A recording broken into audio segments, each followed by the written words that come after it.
listeners, welcome to a new episode of the Arab Identity Program, the program from which we launch a platform to re understand our identity and defend it in the face of the challenges it faces and question its re-emergence and a new awakening. We have defined previously the Arab identity, and we said that the Arab person is not only the one who belongs to an Arab nation or speaks the Arabic language or belongs to an Arabic tribe, but also he or she who belongs to the Arab identity culturally or emotionally, and that it is a non ethnic and cross ethnic, non geographical identity. And we went through the history of the development of Arab identity through the various stages, including the Islamic Empire till the Ottoman Empire, and a few of the critical events of the 20th century. Today, we will be revisiting the past of the Arabs and connecting it with the present and future. The first mention of Arabs appeared in the mid ninth century before Christ as a tribal people in eastern and southern Syria and the northern Arabian Peninsula. Arabs appear to have been under the vassalage of the new Assyrian Empire from 911 to 612 BCE, as well as the succeeding new Babylonian 626 to 539 BCE, the Achaemenid from 539 to 332 BCE, the Seleucid and the Parthian empires. The Nabateans are an Arab people who formed their kingdom near Petra in the 3rd century BCE. Arab tribes, most notably the Ghassanites and the Lakhmids, began to in the southern Syrian desert from the mid 3rd century CE onward during the mid to later stages of the Roman and Sasanian empires. The Arabs forged the Rashidun Khilafah, the Umayyad Khilafah, the Abbasid Khilafah, and the Fatimid Khilafats, whose borders reached southern France in the west, China in the east, Anatolia in the north, and Sudan in the south. This was one of the largest land empires in history. In the early 20th century, the First World War signaled the end of the Ottoman Empire, which had ruled much of the Arab world since conquering the Mamluk Sultanate in 1517. The end culminated in 1922 defeat and dissolution of the empire and the partition of its territories, forming the modern Arab states.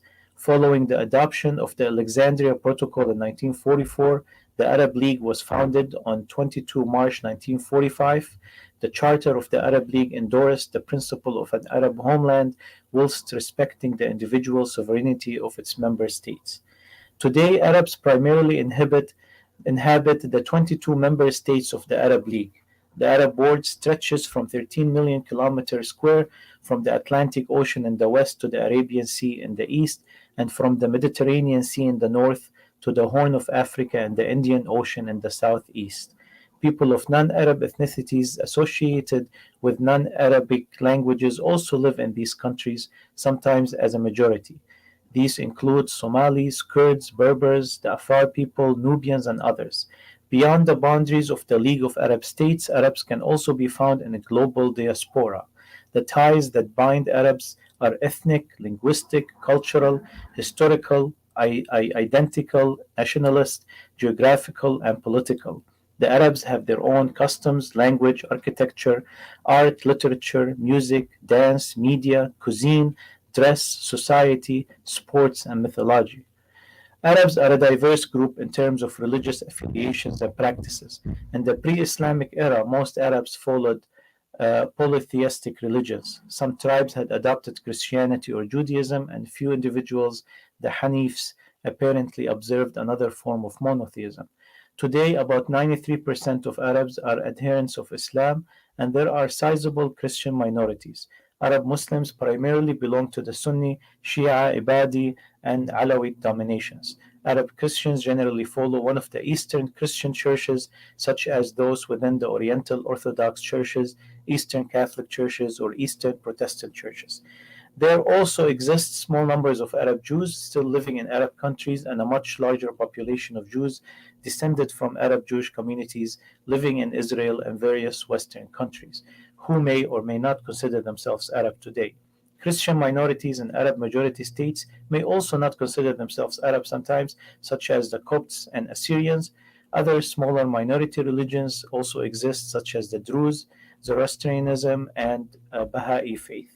Arabs have greatly influenced and contributed to diverse fields, notably the arts and architecture, language, philosophy, mythology, ethics, literature, politics, business, music, dance, cinema, medicine, science, technology, and ancient and modern history. With me to discuss this further is Professor Nabeel Abraham. We bring him on screen. Hello, Doctor. Morning. Dr. Nabeel Abraham has devoted his life's work to the study of Arab Detroit and Arab Americans generally. His writing on various aspects of the community spanned 4 decades.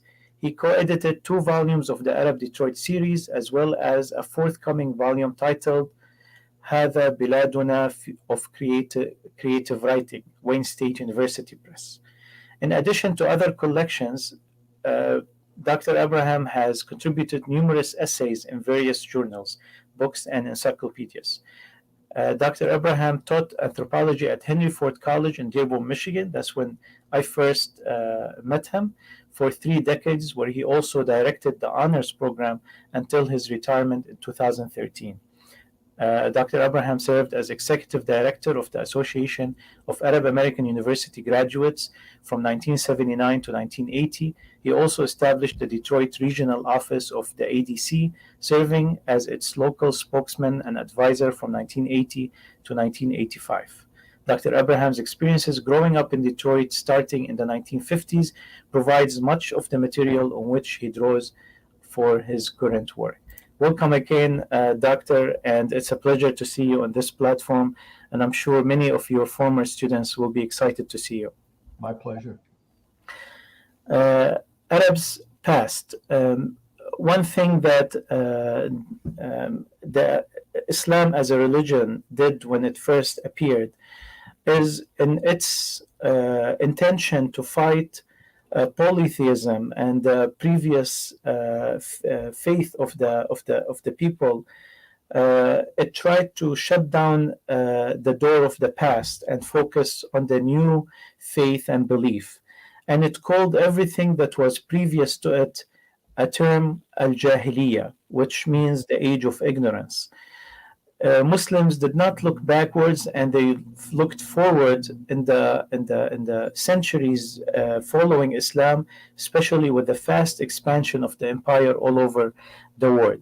We come today to revisit that past, the Arab past that extends to almost 1,000 years before Christ. That history that is connected throughout that time with its rich and diverse facets is important in shaping and understanding the Arab identity today. What can you tell us about the ancient history of Arabs? Well, contrary to, I guess, popular assumption that the Arabs are just sitting in the desert of Arabia and there's not much going on. And then they have a few things happen in the past, and then suddenly in the 7th century of the Common Era, AD, you have the appearance of Islam, the Prophet Muhammad, and so forth.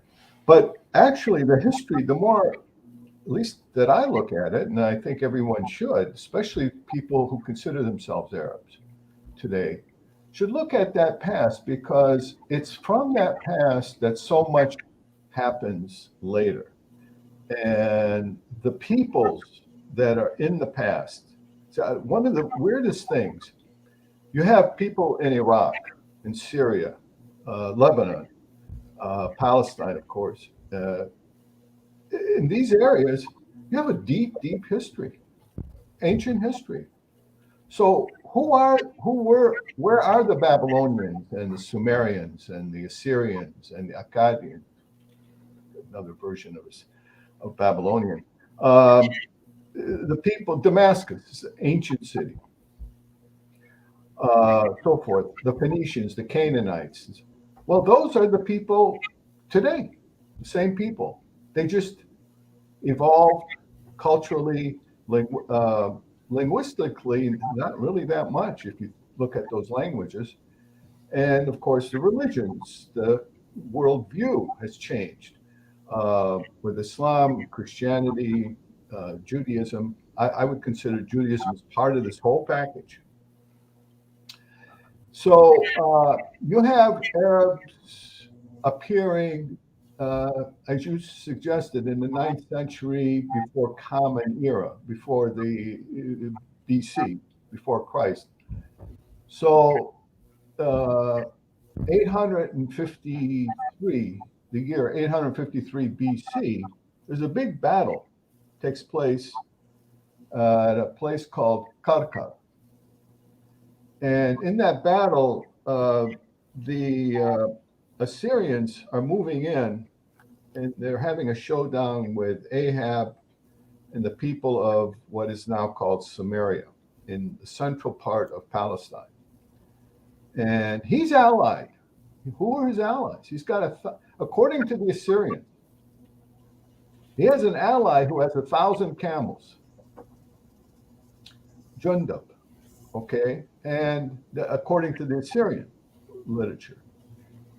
So the Arabs are there in major ways. But one of my arguments is that they're being erased. They've been erased by not only Westerners, by the biblical studies, but they're also being erased by Arabs today because they don't go back and dig into that. That is their history. So yeah, where Arab Muslims obviously are very proud of the fact that they were visited. God chose Arabic and an Arab prophet for them. That's fine. That's great. But there's a whole history before that we've disconnected from. Okay. By disconnecting from that history, two things happen. Well, three things. One, you have your own ignorance about your past, and then therefore you get threatened by the past. You get very threatened by it. Yeah, there are exceptions made in the Ghassanid period, in the early Christian period. You have great poets that Arab historians have recorded. You have a lot of fighting too, but so they've accepted some of that. But you leave yourself ignorant of a lot of things, and that ignorance plays into two problems: the Westerners, and I would include the Zionists in that thing. For Palestinians, now let me talk about the Palestinians. We have a problem because they walk up to us, the Zionists come, even though we are descendants of Canaanites, Canaaniyin, and Philistines who are coastal people who may have come from the Greek islands or something. We're not, it's not really clear. Okay, and then, but most of the people of Palestine, just as in Lebanon and Syria, are the descendants of the peoples that were there. But what happens is, what the game they play is, well, you guys are Arabs. And the Arabs showed up in Palestine in, I think, the year 638 AD. In Fatah, the great conquests. And so you're latecomers because we have been there for 2,000 years ahead of you. As if that gives them a license to conquer somebody's land and claim it's theirs. Okay?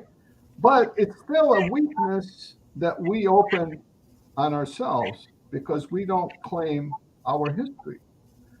Okay, and then for the Arab world in general, the same thing applies.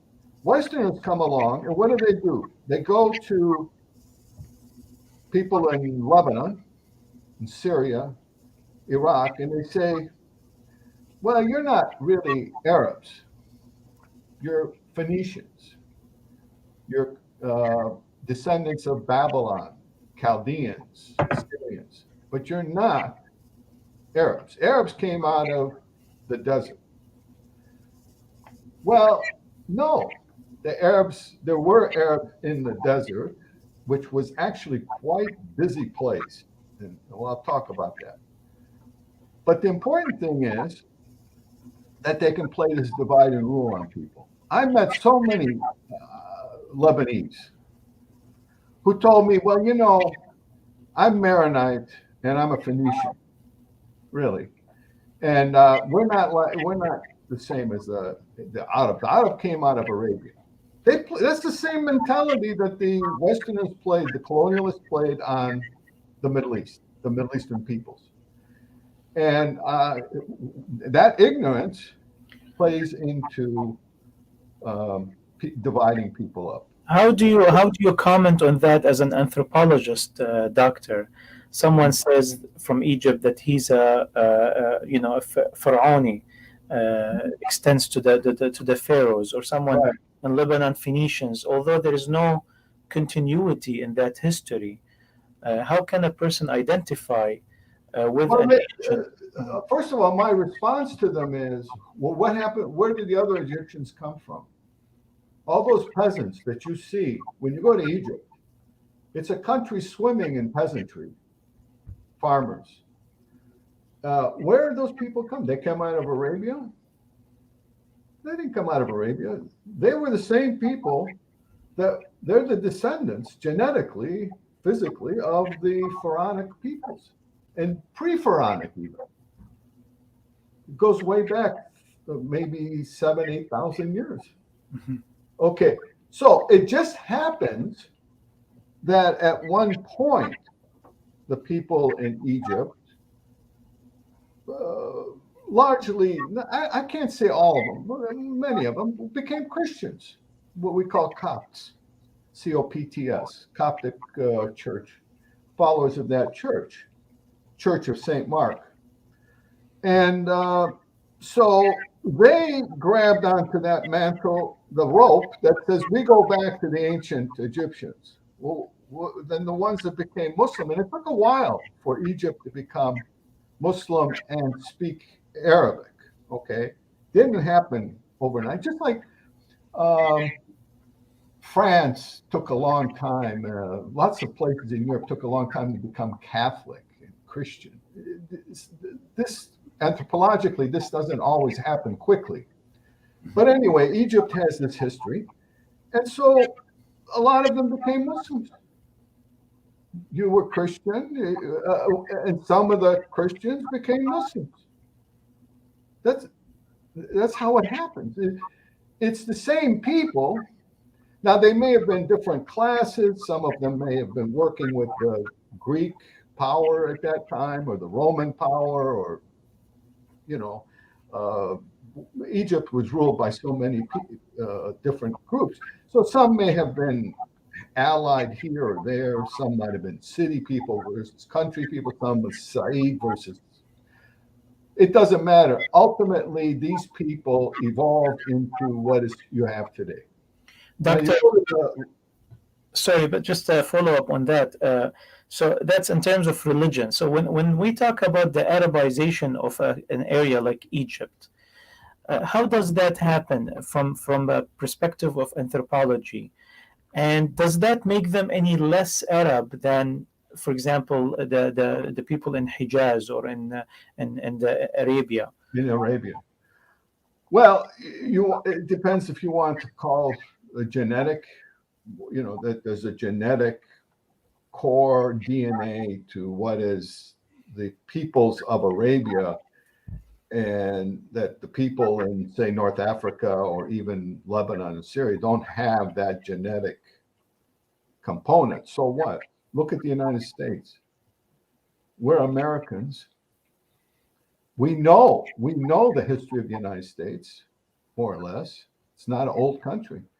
And secondly, it has people from all over. Now, there was a time, even when I was growing up, when Americans considered Northwest European to be the real Americans, British Isles, Scandinavia, Germany, Denmark, Holland. And that idea has gone. I mean, maybe a few people left, but by and large, it's not accepted anymore. You can have a black president. You can have a black vice president, Mexican. So what happened in these countries is Arab to me has always been not a racial or it's only ethnic when you take it out of the Arab world to bring it to, say, the United States. Then you become an ethnic group if you stick together. And I grew up that way. I've written a lot about it. But in the Arab world, you're a Homsi or a Beiruti or a Utsi or, whatever. You're tied to your town, your city, your village, and you speak a dialect of Arabic, and you can then relate to other Arabs through a Fusha, through a modern standard Arabic. But the Arab concept functions like the American concept in many ways. It's that anybody can join. I mean, if you want, you can become an Arab. And racially, we have Arabs cover all colors, skin colors, hair color, hair type. I have relatives who have red hair. They live they never, left. They have red hair. Others, they're dark skinned. So that concept of Arab is broad enough to be cultural. Hmm. It's a cultural notion.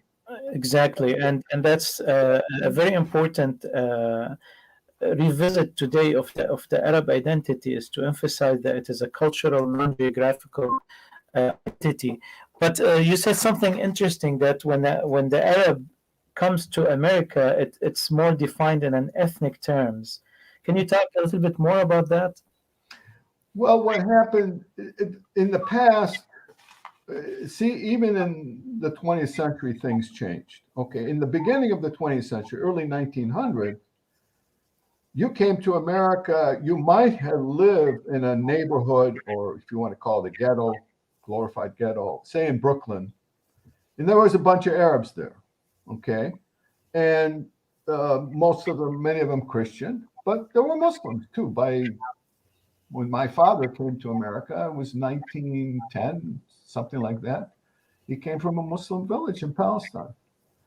They had Muslims and Christians. Majority were Christian for many reasons, which I could go into later. And they hung out together, and they, call themselves Muhammadan and Nasrawi, and follower of Muhammad, Muslim or Christian, or they call each other from different villages, and they argue with each other. I know the Lebanese and Sharre and in this place, and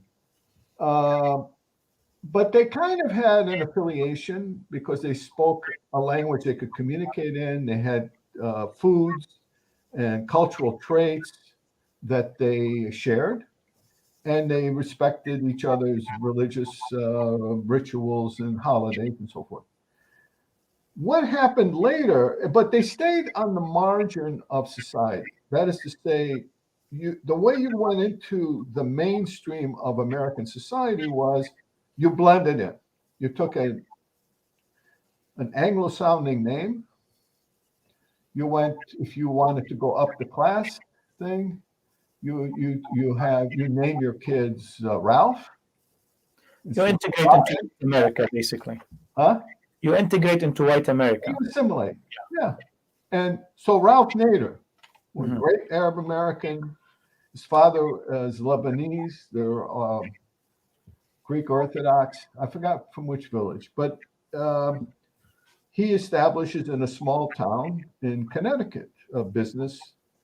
And Ralph and his sisters and brothers, they go to the major universities. Ralph Nader graduated from Harvard. His sister is she may have retired now, was a big professor of anthropology at Berkeley. His other brother was a very big man in the development of community colleges. So, but they all had Anglo names. Laura, I think David is one brother, Ralph. And they their Lebanese background was in the background for the most part. I once met his father at an Arab American conference, and I asked him, why doesn't his son, I knew the answer actually, why doesn't his son come out and speak out on Arab issues? This is like in the 1980s. Mm-hmm. He said, well, because it would hurt him. He has a lot of American Jewish allies. He has, he works with people like that. He ultimately did come out, but not at that time. Okay, so that was the way it was done. Now, you come to the 60s, 70s, 80s, so forth. America began changing. It began accepting increasingly an ethnic identity by people, Polish. In fact, there was a period in the 70s, I think it was in the 70s, where I'm proud to be Chaldean. I'm proud to be Polish. I'm proud to be Italian. Everybody was doing their thing. And then the city started sponsoring ethnic festivals. It was basically around food and costume and music. But the idea was this was being brought in, that American mainstream society was willing to accept you kind of softened, but you can come in as an Arab or Italian or whatever. And Hollywood then plays with those images. You see that. It's not always good. The mafia image of the Italians was really hurt them in many respects. So now, as you see in places like Dearborn, Michigan, and elsewhere, Arabs, which means really multiple groupings, right? Yemenis, Lebanese, Syrians, Palestinians, Iraqis, can all coalesce, and they can make alliances, political alliances. They can separate depending on where they are, and they're free to do what they want. Arab is really, in this country now, I think, is primarily a broad catch-all. It's like Hispanic. When you talk about Cubans and Nicaraguans, El Salvador, Mexicans, etc., they have a lot of differences. Their different histories come together to America. But the government and the outside can throw them in and say Hispanic, which simply means Spanish speakers. Okay, so with, I think, Arabs or Middle East, you can say Middle Easterners, mostly, Arab. See, with Middle Eastern, you can put in Persians or Iranians. You can put the Israelis would like to try to get in, I think, sometimes, but I don't know what their thinking is now. At one time, they tried to play the game that they were Middle Easterners. I mean, we haven't even gotten an official designation yet. It's still not on the census, right? Who's that? As Arabs. Oh no, it doesn't have Arabs don't have an official designation. There's a history to that. We tried, especially led by James Zogby. They tried to get into the census as Arab. And we still struggle to do that. It's still, it was rejected by the last administration. Well, also some of the Arabs themselves didn't want it. They didn't want the minority status. Mm-hmm. The well-to-do business people, professionals didn't want it back in the day. Now they may have changed now. But they can always choose. I mean, if it's an option, they can still choose to be designated as white, right? It's not. Well, but when you have when you get labeled that you are getting preferential treatment, say under affirmative action, some people don't want that designation because they feel it makes them disadvantaged, that they needed assistance to get into Harvard or get a small business loan or business contract, government contract. So back then, they didn't want it. A lot of them did not want that's what they considered a stigma. So, Doctor, I'm gonna give you a scenario. Sorry, did I cut you off? I don't want to cut you off. No, yeah, you didn't cut me off. let's say an Arab woman married a Caucasian man, and they got let's say that they had a divorce or something happened, and then their son, the boy, grew up with the mother. That boy doesn't speak Arabic. He does not officially belong to like an Arab tribe, or he doesn't belong to any of the 22 Arab No. states. But he grew up with his mom culturally Arab, and he considers himself an Arab. Mm-hmm. Is that an ethnic identity? It's an acquired ethnic identity, sure. You can acquire it. So there is no problem with using the word ethnic, even if it's a cultural identity. In my opinion, no. Okay. Is that mainstream or?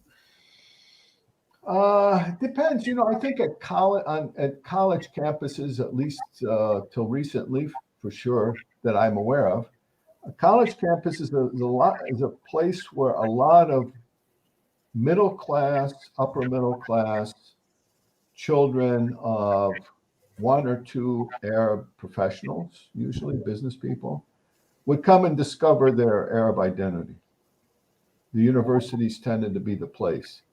Among that class, obviously there are working class. If you go to Dearborn, as you probably well know, places like that, there's working class Arab American. We call the shabab, or the guys that hang out together. They went to high school together, whatever.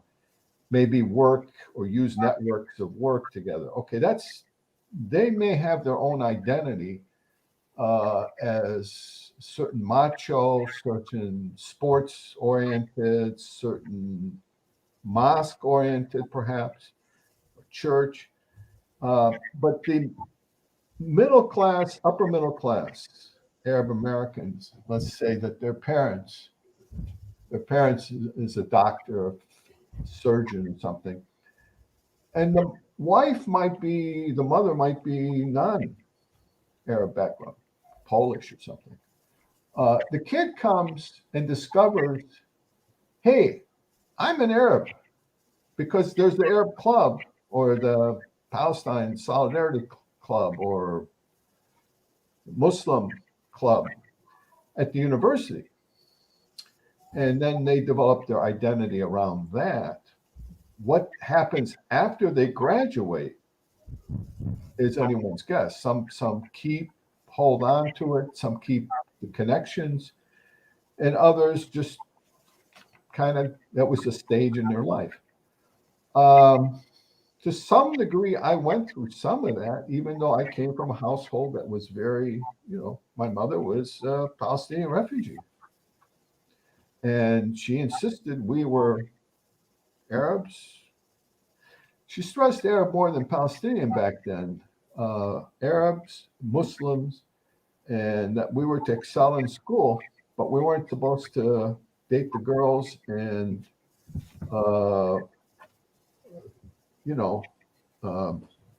go on to college, things like that. Yeah. When I got by the time I was in high school, I didn't grow up in an Arab community per se, even though I'd go to the masjid, the mosque, occasionally, less and less. By the time I got to college, I was basically an American kid who had an Arabic name, considered himself a Muslim, non-practicing, and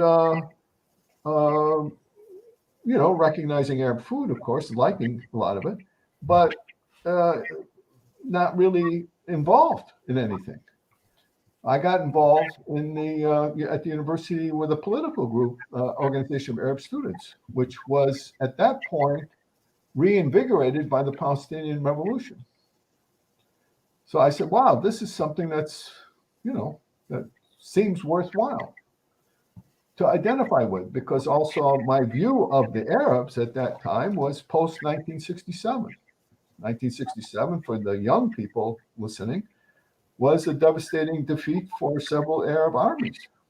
Egypt, Syria, Jordan were the so-called 6-day war, It was a humiliating defeat, great humiliation. And even though I wasn't there, being a Palestinian, you had your hopes on Jamal Abdel Nasser, the president of Egypt, and I was humiliated along with everybody else. So the Arabs, I think it was Leonid Brezhnev, president of the USSR, said the Arabs can't shoot a donkey. You feel, yeah, maybe we can't. Mm-hmm. Now they recovered in 1973 a little bit, but the point being, the Palestinian movement came as a phoenix rising from the ashes, and people glommed around it. I was one of them. Thanks, Doctor, for that personal reflection. We're going to come back when we relate this topic to the future, trying to pull back to the main subject. But before that, I want to end this tangent with a question. As you know, I'm posing this question to anthropology. Yeah. Is it common in anthropology that an ethnic identity evolves into a cultural identity?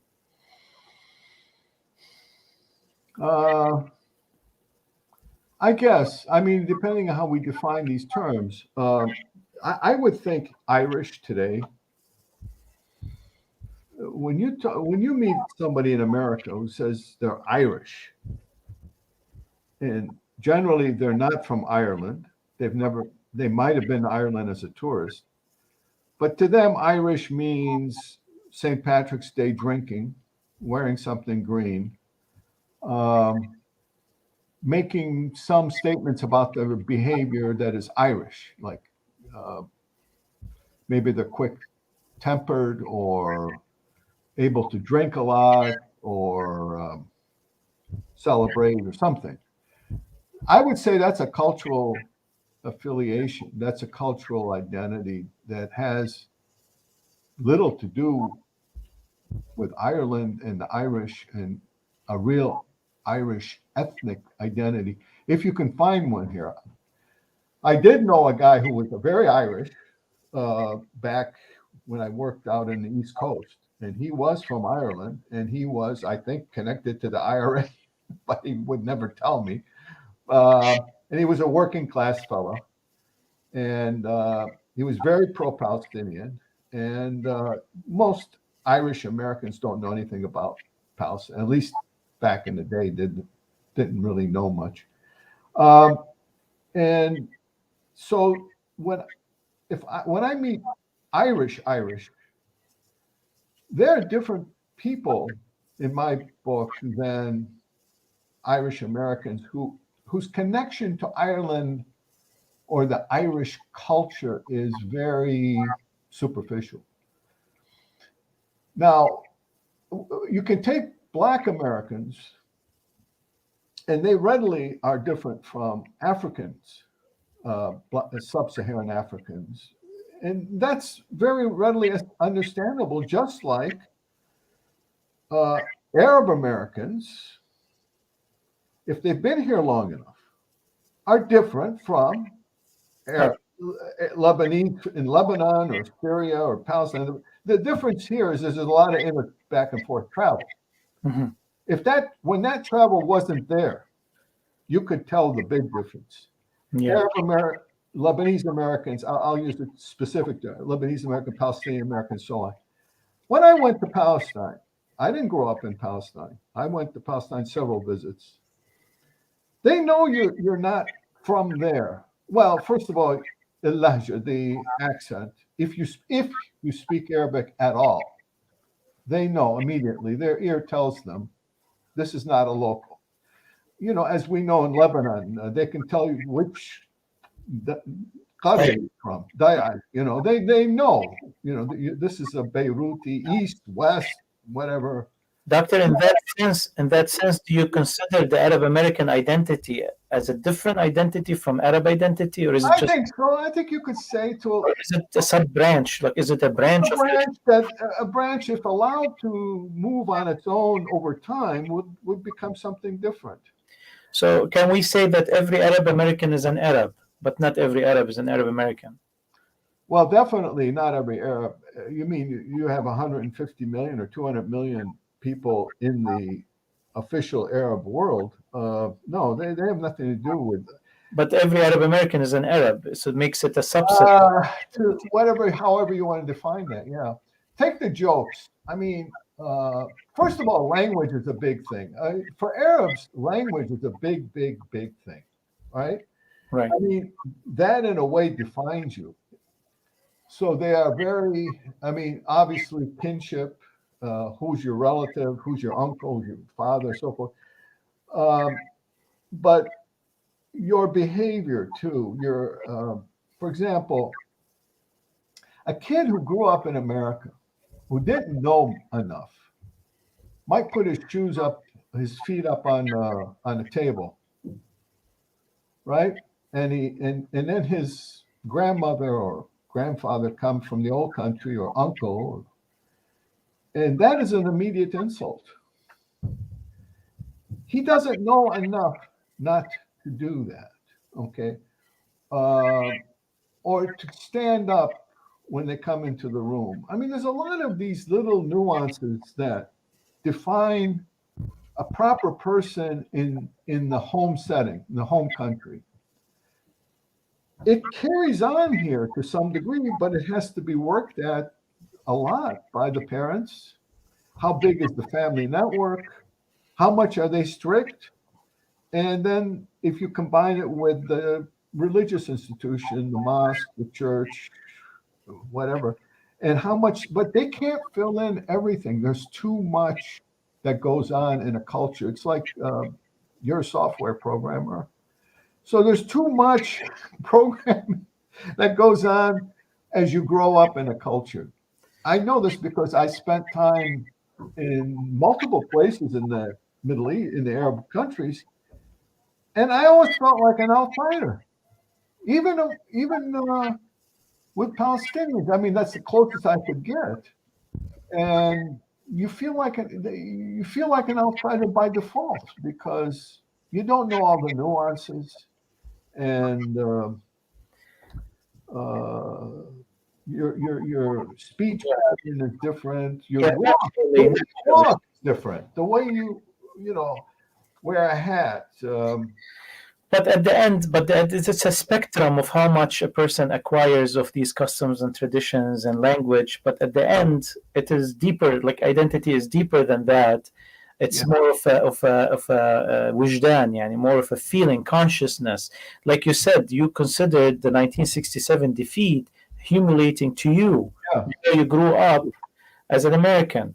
There is this deep, and this is one of the things I wrote in my book, that if you become happy for Arab achievements and sad for their shortcomings, that's a sign that you have an Arab identity.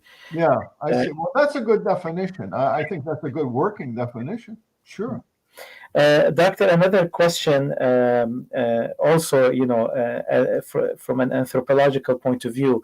Let's say, for example, a person, let's say me, for example, if I love French history and French food and French film and French music, and I'm connected, somehow inspired by its history and its Yeah. art. How much, from an anthropological point of view, how much does that make me acquire a French culture or being partly French? Is that something that is? Yeah, I think you can acquire a good deal. Mhm. I mean, people do it every day from America. The problem is, how do the natives feel? How do the I have a let's call him a friend. I don't want to describe him any further because might give it away. So he's successful. He's on his own. He's living on his own. He's working for a big corporation, and this is in the United States. But he's originally from Palestine. When I talk to him on the phone from time to time, it's not a lot, I get this feeling the way he talks that he's trying too hard to be an American. certain kind. And me as an American, and many, it took me a long time to admit that I'm an American. We can talk about that too. Um, it just seems weird to me that, okay, yeah, he's living here. He's probably going to die here. I mean, he's probably spent his whole life here. Okay, but he grew up in a big family in Palestine, and he's been here now, I'd say 15 years, and he's put on a lot of the airs of what I think he's trying to be an American, what he thinks. What do you mean by an American? You mean like a Caucasian, or? Yeah, kind of like just a white guy with no ethnic Affiliation. Mm-hmm. Yeah, because I'll even throw some Arabic at him, and he knows, of course he knows what I was talking about, but I always get a response in English, and I get this kind of very what's the word for it? Very slick, very catchy, very trying to be cool. Mm-hmm. You know, and it just, I don't know, it doesn't sit right with me. What does it? Is it? What do you? I mean, if someone chooses to abort one identity and acquire another identity, how natural is that? What do they lose with that? Is there examples in anthropology where that harmed people or benefited them? I don't know of any studies, but in anthropology, but I can tell you, I've watched this. I think they lose. There's something empty, at least from my vantage point. Maybe I'm unfair. Okay, so I mean, I just see them as trying to be something that aren't quite it. It's like me pretending to be, I don't know, a sports athlete. I'm not an athlete, never was. But if I put on the suit and walk and pretend that I play, whatever, and I'm not really, I mean, I could be practicing and all that, but it's one thing to try to play the game. It's another thing to pretend that you're more than what you are. I don't know how to explain it. It just doesn't sit well with me. Do you think it's an obstacle in front of? Even though I have to admit, I did it in reverse. So I learned. I spoke Arabic as my first language. You probably want to save this for another time, but I had to go to university to learn Arabic. Okay, and it was a long struggle. And then I spent a lot of time with Arabs practicing Arabic, and they'd laugh at me. You know, I'd make mistakes and stuff. This was when I was in college, and I went to the Middle East, and they still say the Sadak Eid, or they would, you know, Salak Mudda Mish Aish, you know, في عندنا. So, and then my accent was a mess because I studied a little bit in Egypt, studied in Lebanon, so forth. So I don't have one straight accent. So every time I meet Arabs in the Arab world, they're impressed that I can speak Arabic and I can follow them and understand them, although I had the hardest time in Algeria and Yemen, okay?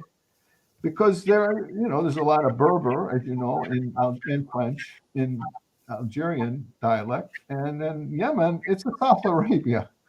It is a world unto itself. And I still have trouble, even though I did my research on Yemenis. I have the hardest time following them. Okay. But the problem is, I tried to be an Arab the way this fellow, I think, that I mentioned, is trying to be an American, right? But I realized at some point you can probably pull it off. One can do it, but it takes an enormous effort that you're kind of like trying to what they used to call in America passing. That is Black people, African Americans, who were light-skinned enough that they would pass as white. This was happening in early 19th century, 18th century, 19th, 20th centuries, where they could get by as white. Okay. And I was trying to get by as Arab. Um, but it's not an easy thing to do. You can't. I know people who did. I have a brother who lives in an Arab country. I don't know what his grade is. Well, I feel that. Let me just say something here. That I feel that this, if we understand that the Arab identity is an Arab is it has to do with a connection to Arab culture and Arab history and Arab customs, Arab values, regardless of language. Maybe we don't have to try so hard. And I feel that this trying so hard sometimes repels some of our younger generation and Arab Americans, feeling that they are somehow less Arab because they don't speak the language. Mm. And we need to work on separating the language from the Arab identity. Although I understand how, like it's almost a manifestation of Arab identity, the language itself. It's like the storage of all the culture and civilization is in the Arab language. It is our art and architecture and everything. But regardless of that, today we need to separate the language from the culture, being that we have a huge Arab diaspora, Yeah. almost equivalent in numbers to the Arabs in the Arab world, and also it's becoming an international, non-geographical cultural identity. So we Yeah. need to separate it a little bit from the language, to give the ease of being an Arab to the new generations growing up in the diaspora. Okay. I see where you're going with this, and I agree with you. I think you're right, because if we don't do what you're saying, you're going to lose a whole generation and every other generation. Because if the standard is going to be you must speak the language par excellence, all right, then you're going to, very few people will qualify. It's very hard. I tried it. It's not easy. I mean, I can manage. I even lectured in Arabic, but uh, very few people can achieve that. Um, you're right. Well, in America or in France or in Holland or Germany, wherever, you can afford to relax that rule. If only the Arabs in the Middle East, in the Arab world, would do that when they come and visit.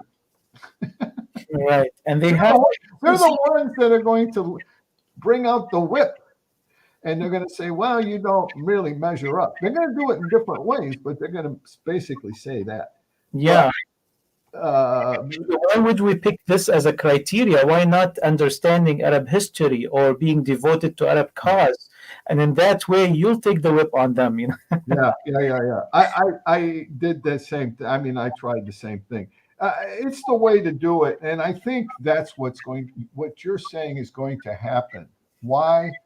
Because in places like Dearborn, Michigan, Hamtramck, Dearborn Heights, the whole Metro Detroit area, Arabs, Muslims, various types of Arabs, Yemeni, Iraqi, Syrian, Lebanese, Palestinian, they're on the map. They are on the political, social, cultural map. And so you can flourish. The kids in Fortson High or wherever, they can flourish. And they don't have to know more than several dozen words of Arabic. Probably half of them will be cuss words. But they will have, identifiable names, Muhammad, Ahmed, whatever. And even without those names. So yeah, it will happen. It's happening. It's Right. happening irrespective of what the old world wants and what the old generation wants. would like to see. The old generation probably has resigned itself. They know. We tried to teach them, and they always tell me that. We tried to teach them Arabic. They didn't, they didn't learn. It's, I know. The focus on language has actually kept us backwards, because it's a very heavy language. Mm-hmm. It's not, it's even dissipating in the Arab world itself. And we've attached our identity to it, and it's a very heavy ship to sail. Right. If we separate that and then work on the Arab culture, customs, music, understanding of history, severe that attachment to the language. And I'm totally with working on the language at the same time, but severe the attachment of the identity to the language, because we can flourish Right. without it. And I'll tell you something. What was I going to say? People see you. I like to use, and I threw this out, American as a concept for Arab or Arabian, if you will. Okay, I'm playing here with the words. Where Americans will tolerate you. I always thought this. If I come to America and I speak Arabic, but I don't speak English well, they'll tolerate you. They'll say, "Okay, good, you're trying." In the Middle East, when I went to the Arab world, they don't tolerate. Well, you're supposed to be Arab. Now, if you're a white person, if you're an American or British or French, and you speak some Arabic, oh, that's great. Yeah. They tolerate that. They accept you. But Yeah. if they consider you should know, then they kind of unintentionally humiliate you. If we adopt the American attitude, which I think is a healthy one, hey, you're trying. You came from Mexico. You came from Egypt. You're trying. Okay, good. We accept you. Yeah. Yeah. Professor, that's a separate subject. There is some sort of a dismissal or undermining of the Arab diaspora and the Arab world, and they are losing a great opportunity. I call it like the unsung oil or tharwa, the resource for the Arab world in terms of intellect and labor and technical skills and investment power and political influence and look, there's 16 million Lebanese outside Lebanon that can, if they decide to, they can make Lebanon the richest country in the Middle East within a year. And they're totally ignored. We've taken the right to vote recently, by much work.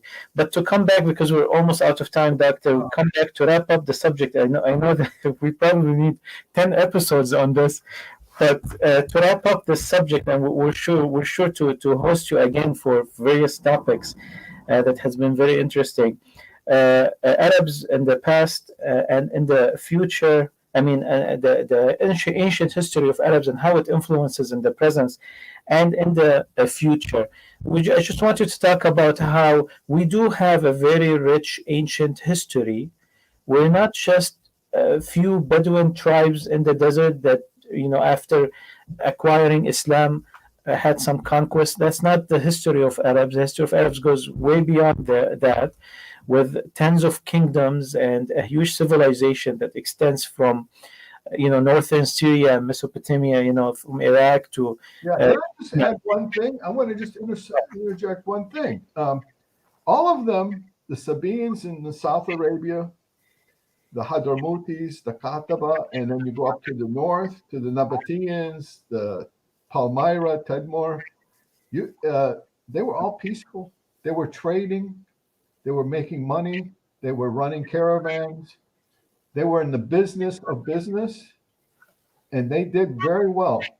And they were ultimately crushed either by Romans, Assyrians, different groups. But they were generally not militaristic that you find, say, among the Assyrians. And I think even some of what are going to be calling themselves Jews, and of course, like the Romans, they were very militaristic. These people were really not looking for, and they developed poetry to a high art. They developed architecture to a decent skyscrapers in Arabia, in you know pre Christian times. They were very. It's just they didn't leave a lot of writing. They left a lot of poetry. They left the inscription, and they gave us, along with the Canaanites, they gave us language, alphabet. By the way, the Nabateans probably gave us Arabic, North Arabic, written Arabic. I'm finding that as I read more that they are the people that were key, and their cousins, the Medians. The Moses marries one of them, and they teach them about Yahweh. That's not mentioned. That's another thing I want to get at. The Arab presence in the Bible, in the Old Testament, and in history is erased buried under these different names. You look at them, they're really Arabs. They won't give them any credit. Even the Sabaeans, I just looked them up on I think Wikipedia or someplace, and they say, oh, these are people on the other side of the Red Sea in Abyssinia. No, they're not. They're in Yemen. It's amazing, especially when you go into biblical language. The Arabs do not have a great appearance, and yet they're there. They're there. They have a finger in everything. Yeah. That has to be resurrected, in my opinion. That's what I'm working on. Yeah, it's a big topic to really dwell on that present, because they were, and this area was filled with Arabs. The greater They call Syria. themselves Arabs. Arab was El Badia. It was the wilderness, the desert. Right. Then they became the Badu. But Arab meant that. But they used the local names, Nabat, Sabat, all these things, Tadmor. And they were there. They were around. You just don't need to call them. Arab is a later name that comes in. But the language is part of the Canaanite, part of the Aramaic. Mm-hmm. It is the key to understanding all the ancient languages right now is Arabic. Right. Something else, Arabs before Islam. What we've read in history is that, if you investigate in history, you'll see that there is actually a culmination of awakening civilization before Islam, that actually Islam is a natural product of this civilization and an awakening. Mm-hmm. There were multiple movements towards organizing, building a state, creating some sort of unity and understanding among the tribes. Prophets were popping up right and left during that time. Literature was growing and being more organized. And Islam was right in that flow. It was not a disruption to the flow. It was not an exception. It was not external to the culture of that time. Islam was part naturally of that flow. Actually, so much of what Islam has brought was actually present before it, and Islam has accepted it and kind of. I agree with you. I don't know how safe you can say that without getting criticized, but it's science at this point, and but calling that age of ignorance, which I understand the Islamic intention of that, because they want to separate, they want to shut the door on polytheism, but it did a disadvantage to history. Can you comment on that, Doctor? I think, I agree. And open this up to the colonial incursions. It made it easy for the colonialists to come in and tell people, well, you're not an Arab, you're Phoenician, you're Canaanite, you're whatever. Well, they didn't like Canaanites, but your pharaonic Egyptian. They played on all these things where people knew their past. They just see we're part of that past. That is us. That past, good and bad, is us. It leads to this, and we move from that out. Okay. And yeah, Islam did come, so did Christianity. And people adopted and changed, and they did all sorts of things. It doesn't mean that's the end of the world. It just means, yeah, okay, that was a new development, and we worked with it. But the past led to this point. They're worshiping Alat in the Nabateans. They're worshiping goddesses that we've heard those names. Yes.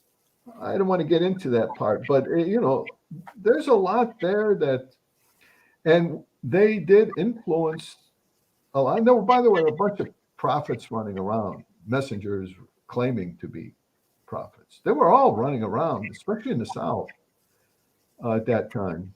Saviors, when the time of Jesus, there were all sorts of stuff. It's not just nothing and then one person pops up. There's a lot bubbling in each of those periods. And if we wanted to be honest with ourselves, that's what's going on. And the developments were great developments, but I don't deny them. Great civilization. But it has roots. Mm-hmm. And those roots should not be ignored or denied, because the more we learn about them, the more we really learn how rich the culture is and how deep that culture is. Yes, Doctor, final question to you is how, let's say you're speaking to the Arab American students of today. How important is understanding ancient history in shaping their identity today and in the future? Should they understand that ancient history? How important is it for them, and why? That's a big question. For the ones who take it wrong, use it in a wrong way, the way I described earlier about your Phoenicians or your they use this word Chaldean to describe Iraqi Catholics, but the Chaldeans were the heirs to the Assyrians in history. Why they got that name, I'm not sure. Just like on what basis do the Maronites qualify to get Phoenician? What you're up in the Jebel in the mountain. The Phoenicians were in Sidon Sul, Sidon Empire. Those were and up Ugarit, they're along the coast. How do you claim Phoenician? So if we knew the past, it would help them. But honestly, what they know is wrong. So it made things worse. I've heard Egyptians, Copts say, we're the original Egyptians. I said, well, what about the others? Where'd they come from? They come from the moon? They didn't come from Arabia. They made an exodus in reverse. They crossed the Red Sea. Several million. There's not several million people in Arabia. It's a kind of foolishness. So answering the question, why is it important for them to study and understand this ancient history? For students like that, or everyone? I think students should know about history a lot more than they know. And we all know in American education field that Americans really flunk geography and history very badly. Mathematics as well, but in the humanities, Americans and Arab Americans probably fit right in. I mean, they know a little bit because of both Christianity and Islam, but that little bit is not enough. You got to know more. For your own ethnic identity, yeah, it would help. I think so, because people can't push you around. People can't tell you, well, you're an Arab, you're from some desert dweller chasing camels. Well, there's a lot more to that, but see, ignorance rules. the Arabs developed horses in isolation that made for the great breeds. They didn't invent the horse. They didn't discover the horse. But they were isolated. And so they bred them well for centuries. And so they did with the camel. They bred camels in a way that made them, at that time in history, high technology. And writing is another form of technology. And they all developed their own technology. It's like software. Arab cursive writing is really a form of these other writings, like Aramaic, but they were square, like writing blocks. Arab cursive writing was fast. So what you did is had a fast technology, speedy. That's what Arabic writing is, Arabic script. When you compare it to block writing of the others. I'm not even comparing it to cuneiform, which is like a locomotive steamship to an airplane writing. But these are all technologies that they if they didn't invent them, they manipulate them. And the Phoenicians really didn't invent the writing system. It was the Canaanites. Phoenicians are just part of Canaan, like California is part of the United States. You don't say that California is separate from the United States. So the Silicon Valley of the ancient Canaanites actually started inside, but then it got to the coast, the Phoenicians, and the Phoenician is just the word the Greeks used to call these people they were trading with. They're really Canaanites. For the Arabs out there, it's Canaan. And those are the basis of my ancestry, the Lebanese, Syrians, Palestinians. Those are our ancestors. Those are our people. And they gave the world a big technology called syllabic writing, as opposed to cuneiform. And when this understanding of ancient history is politicized, when it is to the advantage of the colonialist, that you have a different understanding of your ethnicity and belonging, separating you from other people, separating you from other lands, making you smaller and smaller. This way it's easier to be controlled or occupied or manipulated. Then it becomes a way of resistance to understand ancient history. Knowledge is a form of resistance. Look at African Americans or Black Americans. I mean, they played on that whole thing that they had no glorious past. They had a glorious past. Look at Africa had its own civilizations, its art forms. It's just that Europeans didn't know about them. And once they learned that and they acquired that, they could raise themselves and use that kind of information to develop themselves. It's a self-esteem too, that you were once great, and okay, let's look what happened and why we're not anymore, but we were, and let's learn from that. Not sit and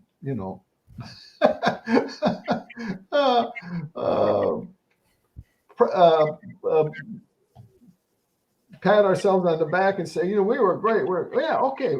But now once you discover that, okay, how can we learn from that? What went wrong? Right. How can we initiate a new renaissance for ourselves so we can serve ourselves and serve humanity even better? With that, Dr. Nabeel Abraham, thank you very much for being with us today in another episode of Arab Identity, Arabs Past and Present. We hope to see you in upcoming episodes.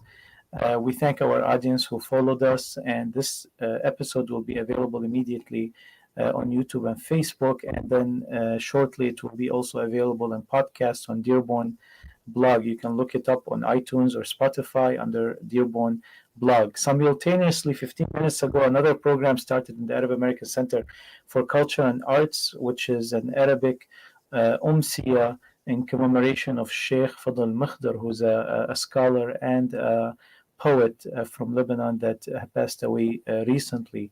We invite you to watch it too. Thank you again, Dr. Nabeel. Thank you, My everyone, pleasure. and we'll see you in the future episodes. My pleasure.